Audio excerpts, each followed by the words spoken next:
현재 LA에서 발생한 산불이 점점 더 거세지고 있는 가운데 이를 지켜보던 한국인들이 일제히 충격적인 행동을 시작하자 암담했던 상황은 완전히 새로운 국면을 맞이하게 되었다고 하는데요. 그렇다면 전 세계를 놀라게 한 한국인들의 행동은 대체 무엇이었을까요? 안녕하세요. 저는 미국 출신의 베티라고 합니다. 저는 CNN 소속의 현장 특파원이고 최근에는 정말 충격적인 사건이 발생해서 매일같이 밤샘 근무를 이어가고 있는데요. 그건 바로 LA에서 발생한 산불이었습니다. 로스앤젤레스에서 발생한 산불은 최근 역사상 가장 파괴적인 산불로 팰리세이즈 화재와 이튼 화재라는 두 가지 주요 화재가 겹치며 LA 전역을 초토화시키기 시작했거든요. 당연히 미국은 산불을 막기 위해 총력을 다했습니다. 그러나 대규모 소방인력 및 다른 주위 구급대원들까지 전부 급파했으나 이번 산불은 좀처럼 잡힐 기미가 보이지 않았는데요. 운이 나쁘게도 산불과 더불어 허리케인급 강풍은 산불이 빠르게 확산되도록 했고 이러한 강풍으로 인해 화재가 넓은 지역으로 밀려나 소방대원이 불길을 신속하게 진압하는 것이 거의 불가능했거든요. 심지어 돌풍은 불씨를 멀리까지 퍼뜨려 새로운 구역을 점화함으로써 화재를 악화시키기까지 했어요. 물론 LA의 가뭄 문제도 하나의 주요한 이유였습니다. 이러한 건조로 인해 식물이 매우 건조하고 가연성이 높아졌거든요. 거기에 최근에 LA시의 소방예산 축소로 인한 제한된 소방 자원으로 인해 이번 산불은 괴멸적일 정도로 강력한 피해를 내고 있는 거였죠. 특히나 저는 특파원으로서 취재가 허용된 가장 가까운 거리에서 취재를 이어갔기에 이번 산불에 더욱 생생한 장면을 송출할 수 있었는데요. 온 하늘은 연기로 가득했고 엄청난 밀도의 연기는 태양까지 가려서 도시의 섬뜩한 기운마저 들이우고 있더라고요. 특히나 불길은 칼라바사스 외곽을 따라 20-30피트 상공으로 뛰어오르며 반경의 모든 것을 집어삼키고 있었고 불길은 시속 70마일까지 돌풍을 일으키는 산타하나 바람에 의해 무서운 속도로 움직였기에 소방관들의 지속적인 물줄기에도 불길은 오히려 더욱 번지기만 하고 있었습니다. 당연히 이러한 괴멸적인 재앙에 로스앤젤레스 전역의 대피소는 만원 상태였어요. 이들은 자신들의 모든 것이던 집을 통째로 잃고 말았고 약 5,000명의 인력이 배치되어 24시간 교대 근무를 이어나가고 있었음에도 산불은 사정없이 번질 뿐이었죠. 특히나 LA의 우드랜드 힐스의 집들은 전부 그을린 잔해더미로 변해 나무 골격만 남아있으며 자동차는 전부 차도에 녹아있는 모습을 보면 음산한 배경에 더해 섬뜩한 느낌마저 자아내고 있었는데요. 하지만 이렇듯 전국적으로 초토화된 LA지만 유독 한 곳만은 마치 불길이 겁을 먹고 피해간 듯한 모습을 보이고 있었습니다. 놀랍게도 그건 바로 한인타운이었죠. 다른 곳은 전부 잿더미로 변했지만 오직 한국인들이 거주하고 있는 곳만큼은 약간의 그을음만 있을 뿐 주위의 인류 멸망 상황을 보여주는 듯한 모습과는 너무나도 대조되는 모습을 보여주고 있다고 하더라고요. 그리고 이러한 도저히 믿기지 않는 정보에 저는 곧장 한인타운으로 취재를 가게 되었죠.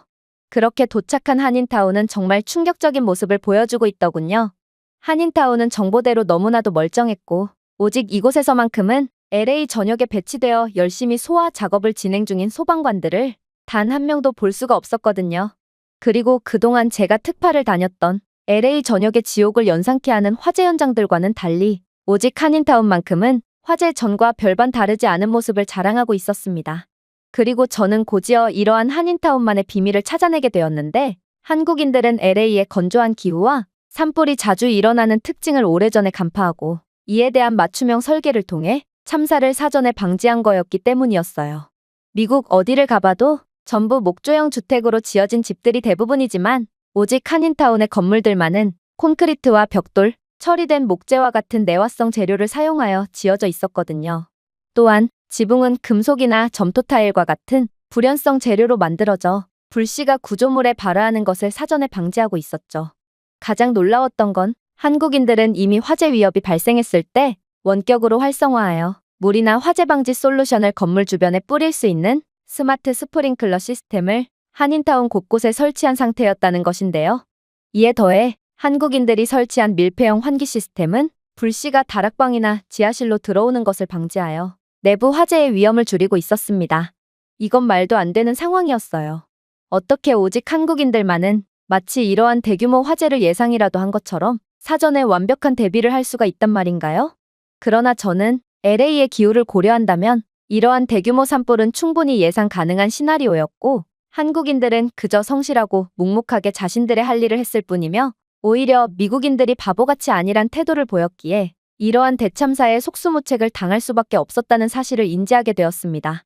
미국, 특히 LA 지역의 경우 기후 특성상 산불에 매우 취약한 특성을 갖고 있음에도 LA 대부분의 건물들은 화재에 취약한 목조형 주택으로 건설되어 있는데요. 미국의 많은 지역에서 주택은 처리되지 않은 목재나 아스팔트 지붕과 같은 가연성 재료를 사용하여 지어지기 때문에 불씨와 화염에 매우 취약한데 LA마저 그러한 전형적인 미국의 집의 형태를 그대로 사용하고 있었거든요. 특히나 미국 및 LA의 많은 건물들의 경우 화재 안전보다 미적 매력을 우선시하여 방어 공간이 제한된 밀집된 주택을 건설해 놓을 뿐이었기에 이러한 대규모 산불로 인한 피해는 더욱 확산되기만 했죠.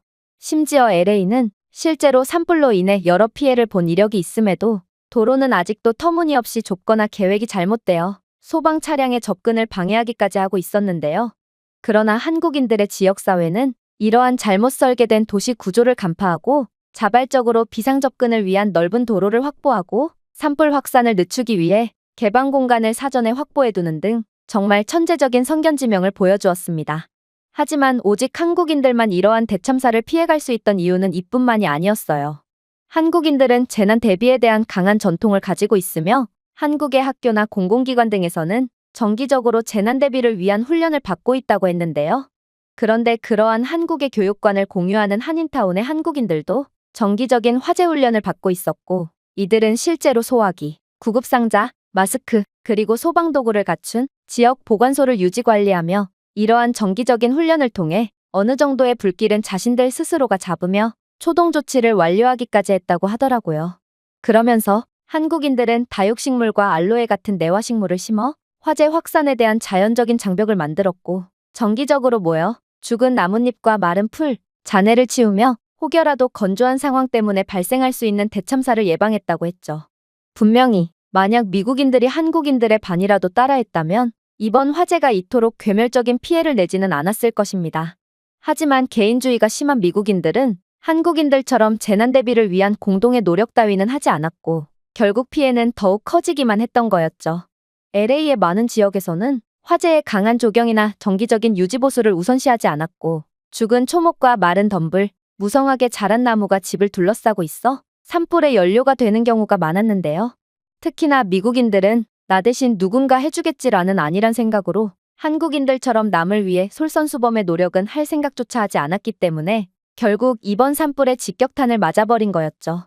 그러다 저는 우연히 이번 화재에 대한 보고서 작성하고 있는 LA 한인타운 지역 담당 미국인 공무원을 발견하게 됩니다. 그리고 그와 인터뷰를 하면서 추가적인 충격적인 사실을 알아내게 되었는데요. 한국은 안 그래도 화재 피해를 거의 입지 않았는데 이보다 더욱 놀라운 모습까지 보여주었거든요. 저는 한국인들 같은 사람은 난생 처음 봅니다. 솔직히 저는 처음에 한국인들은 전부 겁쟁이의 바보들이라고 생각했어요. 한국인들은 산불 같은 아직 일어나지도 않은 자연재해를 대비해서 정기적인 훈련까지 하며 시간을 낭비했거든요. 저뿐만 아니라 모든 미국인들은 저와 비슷한 생각을 했을 게 분명해요. 미국인들은 지역 소방서와 같은 정부기관에 전적으로 의존하며 산불 예방과 완화가 개인이 아닌 당국의 책임이라는 사고방식을 갖고 있거든요.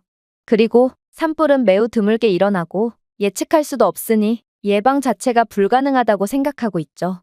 결과적으로 이번 LA 산불로 인해 미국인 거주 지역은 풍비박산이 났어요. 이들은 불길이 덮치자 소화기를 사용하는 법조차 몰라서 도망가기 바빴고 지역사회에 경고를 주는 것은 전부 뒷전이었기에 초동 조치가 아예 진행되지 않아 피해는 더욱 극심했거든요. 그러나 한국인들은 완전히 달랐어요. 한국인들은 모든 사람이 공동체의 안녕과 안전에 기여하는 집단 책임에 대한 강한 믿음이 있었고 사전에 훈련한 대로 소방 인력이 도착하기 전에 약한 불길을 제압하며 시간을 끌어줬거든요. 아무리 평온해 보이는 한인타운 지역이라도 불이 아예 안 난 건 아니었지만 한국인들의 놀라운 능력 덕분에 LA 지역 중 오직 한인타운 지역만큼은 피해가 최소화될 수 있었던 것입니다. 또한 한국인들은 전부 군대를 다녀와서인지 실전 상황에도 마치 전문 소방인력처럼 침착하고도 재빠른 조치를 보여줬는데요. 한국인들은 불길 앞에서도 늘 침착하고 조직적인 태도를 유지했고 각자의 역할을 맡은 사람들은 모든 사람이 명확한 지침을 받을 수 있도록 권활하게 노력을 조율하더라고요. 한국인들은 미국인들과는 달리 한 팀으로 움직였고, 결국 이러한 공동의 노력 끝에 자연재해를 극복할 수 있었던 것입니다. 그런데 한인타운의 한국인들의 집에 직접 들어가 보셨나요? 정말로 놀라운 건 대규모 화재에도 한국인들의 집 외관이 멀쩡한 게 아닌 바로 한국인들 집의 내부 모습이거든요. 저는 그가 대체 무슨 말을 하는 건가 싶어 벙찔 수밖에 없었습니다. 도대체 사생활이 매우 철저한 미국에서 남의 집에 어떻게 들어간다는 말인가요? 그런데 그를 따라 이동한 한인타운의 한 가정집에 들어가게 되자마자 저는 경악을 금치 못할 장면을 목격하게 되었습니다. 왜냐하면 완벽한 공동체적인 노력으로 산불을 극복한 한국인들은 정처 없이 떠돌고 있는 피난민들을 자신들의 집까지 내어주며 받아들이고 있는 상황이었거든요. 사실 이번 산불은 미국 역사상 최악의 자연재해답게 대피소의 정원이 부족해서 많은 미국인 가족들이 길거리에 그대로 내몰리고 있는 상황이었는데요. 하지만 이들의 사정이 딱한 건 분명하나 원래 개인주의가 심한 미국 사회에서는 아무튼 일면식도 없는 남을 위해 자신의 집을 내어주는 건 상상조차 못할 일이고 심지어 이런 행위는 매우 위험하기도 하기에 아무도 이들에게 선뜻 손을 내밀지 않았습니다. 그러나 한국인들은 자신들의 차고, 창고, 마당, 경우에 따라서는 집 전부를 개방하며 길거리에 내몰린 재난 피해자들을 두 팔 벌려 환영해 주었는데요. 특히나 일부 한국인들은 자신의 집을 일면식도 없는 피난민들의 대피소로 만든 것도 모자라 소방관 및 구급대원들의 휴식 공간으로 내어주며 그야말로 상상을 초월하는 수준의 배려 깊은 모습을 보여주더라고요. 심지어 한국인들은 이러한 피난민들을 위해 음식을 제공했을 뿐만 아니라 한국인 커뮤니티끼리 음식을 모아서 직접 화재 진압 장소로 배달까지 가며 밥까지 굶어가며 화재 진압에 힘쓰고 있는 구조대원들에게 크나큰 힘이 되어주고 있었는데요. 한국인들은 지역 소방팀의 엄청난 심적인 압박과 지원 부족을 이해했고 이들은 자발적인 봉사 지원팀까지 순환 배치하며 소방팀에게 식사 및 에너지 음료 등 자신들이 할 수 있는 모든 것들을 아낌없이 지원해 주더라고요. 이번 산불로 LA 전역은 완전히 초토화가 되었기에 사실상 식재료를 구할 수 없어 만들 수 있는 음식이 매우 한정되어 있었음에도 한국인들이 만든 한식은 정말 기적이라고 불릴 정도로 놀라운 변화를 이끌기 시작했습니다. 일단 한국인들이 만든 비빔밥은 채소와 고기가 필요하긴 하지만 가장 중요한 건 고추장이라고 불리는 한국 전통 소스였는데요. 그래서 고추장을 제외한다면 비교적 구하기 쉬운 재료들로 만들 수 있는 음식이 바로 비빔밥이기에 집에 고추장 한 박스씩은 구비해두고 있던 한국인들은 비빔밥을 만들며 피난민들뿐만 아니라 휴식을 취하러 온 구조대원들에게까지 전문적인 수준의 지원을 해주기 시작했어요. 비빔밥은 고추장만 있다면 급한 대로 집안 재료를 전부 털어서 만들 수 있는 마법의 음식이었고 비빔밥은 탄수화물, 단백질, 비타민의 균형을 이루어 영양가가 높아 에너지를 유지하는 데 완벽했기에 현재 지원이 상당히 부족한 LA의 상황에 한 줄기 빛이 되어주었는데요. 특히나 비빔밥은 비상시에 제공되는 식사라고 보기엔 상당히 신선하고 또 호불호가 거의 갈리지 않았기에 모든 LA 시민들에게 기적의 음식으로 불리며 찬양받고 있었죠. 하지만 한국인들의 가장 경악스러운 모습은 따로 있었습니다. 바로 한국인들은 시간이 없어서 제대로 된 영양소를 공급받지 못하며 화마와 싸우고 있는 일선의 소방대원들도 아무런 무리 없이 먹을 수 있는 음식들을 지원하며 그야말로 좌절감만이 가득하던 현장의 기적을 불어넣기 시작했거든요. 그 대표적인 마법의 음식이 바로 김밥이었어요. 김밥은 미리 준비된 재료로 빠르게 만들 수 있는 대표적인 음식으로 식사 도구가 필요 없는 작고 휴대하기 쉬운 음식이었는데요. 특히나 김밥은 탄수화물과 채소, 그리고 계란, 참치, 소고기 등의 단백질, 해조류의 균형을 이루어 한 입에 필수 영양소를 제공하는 마법 같은 음식이었습니다.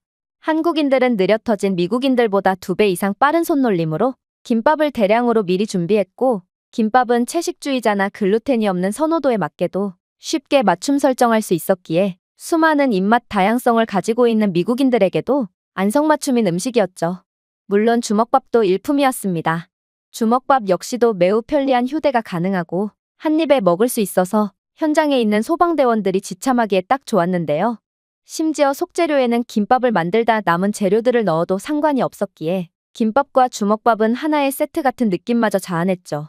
사실 LA 산불을 일선에서 진압하는 소방관과 구급대원들은 극심한 신체적 정신적 한계에 직면한 상황이었습니다. 일단 이들을 지원하는 보급로 자체도 원활하지 않을 뿐만 아니라 현장으로 직접 출동해야 하는 소방대원들의 임무 특성상 이들이 그럴듯한 음식을 챙겨간다는 것도 말이 안 됐거든요. 특히나 초코바 같은 간편식품도 전부 예상치도 못한 수준의 대규모의 피난민들에게 우선 공급이 된 상황이므로 미국의 소방관들은 제대로 식사도 못하고 목숨을 걸고 화마와 싸워야 했죠. 하지만 맛있을 뿐만 아니라 영양가도 높고 활력이 넘치는 한식이 제때 도착하면서 대원들의 효율성과 사기가 치솟기 시작했고 육체적으로 힘든 산불 진압 작업에 필수적인 지속적인 에너지를 제공할 수 있었습니다. 물론 한국의 라면도 큰 역할을 해냈죠. 한인타운의 마트 운영자나 일반 한국인들은 자신들이 가지고 있던 라면의 재고를 전부 풀기 시작했고 이는 식사 시간이 부족한 필수 인력들에게 큰 힘이 되어 주었는데요. 아무래도 이번 산불은 부족한 인력 탓에 제대로 쉬지도 못한 채 계속해서 현장에 재투입되어야만 했는데 한국 라면의 3분 만에 조리가 완료되는 신속함은 이들이 그나마 든든한 휴식을 취할 수 있도록 보장해 주었거든요. 특히나 대량으로 보관하기 용이할 만큼 휴대성이 뛰어난 라면의 특성은 대원들의 허기짐과 스트레스를 싹 날려주는 귀중한 존재가 될 수 있었습니다. 목숨을 걸고 위험한 지형을 돌파하고 경계를 늦추지 않으며 언제 어디서 돌발 상황이 터질지 모르는 산불과 싸우는 극심한 정신적 압박은 날카로운 집중력과 높은 사기를 요구했는데 한식은 그러한 대원들에게 엄청난 축복으로 작용했다고 볼 수 있었죠. 특히나 한국 음식의 빠른 준비와 휴대성 덕분에 대원들은 효율적으로 식사를 하고 더 빨리 복귀하여 작전 시간을 최대화할 수 있었는데요. 사실 그동안의 현장 투입에도 대원들은 그저 영양가도 없는 초코밥 몇 개만을 휴대한 채 현장에 투입되곤 했기에 주먹밥이나 김밥을 들고 현장에 투입되는 것은 그야말로 미국 소방 역사를 뒤흔들 놀라울 아이디어임이 분명했어요. 물론 한국 디저트도 놀라웠죠. 대원들 사이에서 한국식 에너지 바라고 불리는 약과와 떡은 요리가 필요 없이 곧바로 먹을 수 있을 뿐만 아니라 입안에서 사르르 녹는 달콤하고 풍미 깊은 맛을 자랑했기에 극도의 스트레스를 받는 대원들에게 엄청난 도움이 될 수 있었거든요. 특히나 이러한 한국식 디저트는 긴 유통기한 덕분에 보관 및 유통에 완벽했기에 이러한 한국 디저트 역시 초코바에 의존하던 기존 미국 소방에 크나큰 전환점으로 작용했어요. 심지어 한국인들은 전부 군대에 다녀와서 그런지 이러한 배송 및 배급 등의 보급 과정 또한 상당히 신속하고 체계적이었는데요. 한국인들은 미국의 주먹구구식의 시스템이 아닌 칼 같은 정확함과 신속함을 보여주었고 대원들은 이들이 전문 보급 요원이 아닌 그저 한인타운에서 음식점을 운영하는 순박한 아저씨들이라는 사실에 큰 충격을 받기도 했습니다. 그런데 한국인들의 놀라운 도움은 여기서 끝이 아니었어요. 한국은 전 세계에서 가장 먼저 미국에 대한 지원을 보낸 국가로 한국은 미국의 최우방국답게 매우 의리 있는 모습을 보여줬거든요. 이들은 일본의 종이학과 같은 쓸모없는 구호품이 아닌 영양소가 풍부하고 신속하게 먹을 수 있는 즉석 도시락이나 담요 등의 옷가지를 보내는 등 현재 지원이 부족한 LA에 큰 힘이 되어주었는데요. 물론 재난 소식을 접한 후 미국 내 한국인 교민들뿐만 아니라 근교를 관광하던 다른 한국인들은 아낌없이 지원을 나오며 기꺼이 피난민들을 위한 자원봉사 활동을 벌였고 이렇듯 한국이 제공하는 의류, 음식, 마스크, 의료키트 등의 긴급 물품은 일단 시간을 벌어야 하는 LA 입장에서는 상당히 큰 도움이 될 수 있었죠. 하지만 한국의 무엇보다 소름 돋는 점은 따로 있었습니다. 바로 한국이 실질적인 지원을 시작한 이후 화재 진압의 대원들을 투입할수록 오히려 더욱 번지기만 하던 산불은 이제야 차도가 생기기 시작하는 기적과도 같은 상황이 펼쳐지기 시작했기 때문입니다. 왜냐하면 한국은 자체 기술력으로 개발한 최첨단 기기들을 보내오며 인력만을 갈아넣기만 하던 이번 산불 사태를 새로운 국면으로 전환시켰거든요. 일단 한국은 구조대가 접근할 수 없는 지역에서 고립된 사람들을 찾기 위해 열화상 장비를 갖춘 드론을 보내왔는데요. 심지어 이 드론이 장착하고 있는 열화상 카메라의 성능은 타의 추종을 불허했고 한국이 자체 제작한 드론은 밀집된 연기나 야간에도 실시간으로 상황을 감지하고 사람을 찾음과 동시에 화재 확산까지 추적해 주었습니다. 그러나 가장 충격적이었던 점은 한국은 이 드론에 통합 AI 알고리즘까지 탑재했고 결국 이 드론은 데이터를 분석하여 화재 행동을 예측하고 화재가 확산되기 전에 위험 지역을 식별하기까지 했는데요. 그래서 한국이 드론을 보내준 뒤부터는 소방관들이 일일이 고위험 구역을 조사할 필요가 없었기에 자원을 더 효과적으로 배치할 수 있어 훨씬 더 효율적인 작업을 가능케 하는 동시에 대원들이 위험한 환경에 노출되는 것을 최소화했어요. 그러나 정말로 경악스러운 점은 바로 한국의 일반적인 시민들의 모습이었습니다. 한인타운 거주 한국인들은 이미 산불 상황을 대비하여 인근의 숲과 옥상에 연기와 기온 상승을 감지하는 센서를 설치한 상태였는데요. 물론 이러한 스마트 센서 또한 한국이 자체 개발한 제품이었고, 이는 화재가 확산되기 전에 경고를 보냈기에 혹시라도 꺼진 불이 다시 재발한 경우 빠르게 초동 조치를 가능케 했어요. 하지만 한국인들의 천재적인 전략은 이제 시작일 뿐이었죠.